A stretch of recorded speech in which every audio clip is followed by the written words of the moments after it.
दोस्तों देखिए, कल जो है एनडीए में सीटों का बंटवारा हो चुका है। बिहार विधानसभा चुनाव को लेकर 243 सदस्यीय विधानसभा वाले बिहार में 5 पार्टियां हैं एनडीए अलायंस में और पांचों पार्टियों में टिकट बंटवारा हो चुका है। लेकिन टिकट बंटवारे के बाद उपेंद्र कुशवाहा का दर्द छलका है और ये दर्द कहीं बीजेपी के लिए नुकसान ना हो जाए, इसके बारे में भी हम डिकोड करने की कोशिश कर रहे हैं और उनका छलक किस बात पर दर्द छलका है इसके बारे में भी हम आपको बताएंगे। देखिए, आपको पता ही होगा कि कल एनडीए का जो सौहार्दपूर्ण वातावरण में सीटों का वितरण हुआ है, उसमें जो है भारतीय जनता पार्टी और जेडीयू जुड़वा भाई है।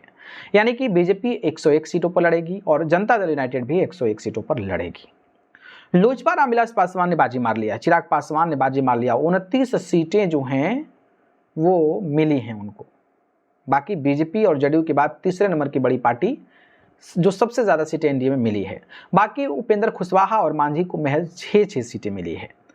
अब उपेंद्र कुशवाहा तो एक्सपेक्ट नहीं कर सकते थे कि हमें 6 सीट मिले, उनको ज्यादा उम्मीद थी। जीतनराम मांझी खुद मांग रहे थे 15, उनको भी उम्मीद थी, लेकिन उपेंद्र कुशवाहा का दर्द छलका है। उन्होंने कल एक पोस्ट डाला, लिखा कि प्रिय मित्रों साथियों, आप सभी से क्षमा चाहता हूं, आपके मन के अनुकूल सीटों की संख्या नहीं हो पाई। मैं समझ रहा हूं कि इस निर्णय से अपनी पार्टी के उम्मीदवार होने की इच्छा रखने वाले साथियों सहित हजारों लाखों लोगों का मन दुखी होगा।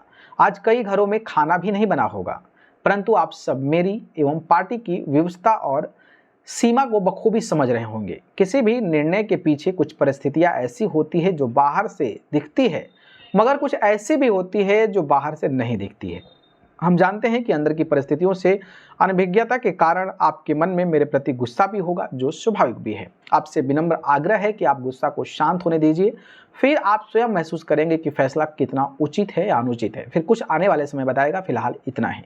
तो कुछ इस तरीके से दर्द छलका है। उम्मीद थी इनको भी और इनके समर्थकों की भी उम्मीद थी। अब देखना होगा कि इतनी कम सीटें मिली हैं तो समर्थक क्या इनसे खफा होकर किसी और को वोट करते हैं।